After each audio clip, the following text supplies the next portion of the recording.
Est-ce que vous, en ce moment, vous sentez, la pression, entre guillemets, des étatique sur vos épaules, au niveau du groupe hospitalier et peut-être tes collègues également ont Ah t'en oui, ont oui, bah, on sent forcément cette pression, où, les tentatives de phishing mmh, augmentent à chaque fois. On voit très régulièrement, très régulièrement des cyberattaques sur des hôpitaux ou mmh, qui ont tout à fait. énormément augmenté, ces derniers temps. Mais l'avantage, c'est qu'on a quand même l'État qui, nous accompagne, qui nous Voilà. aide, qui se structure avec, les ARS qui nous aident beaucoup, qui structurent. C'est Maintenant, ARS?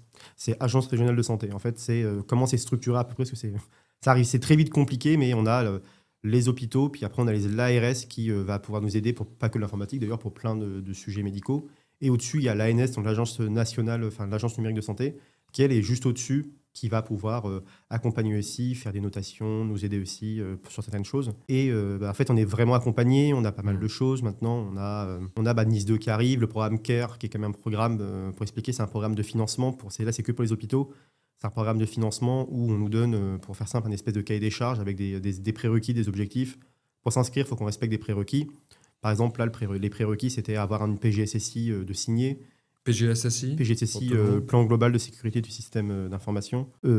Et aussi, du coup, avoir un plan d'action pour la mise en place d'un PCRA et PCA, plan de continuité de reprise d'activité. voilà, PRA. C'est vrai qu'il y a beaucoup d'abréviations. Mmh. Et ces deux documents-là, puis après, on a plein d'objectifs à faire, de mise en place. Et, en fait, Mmh.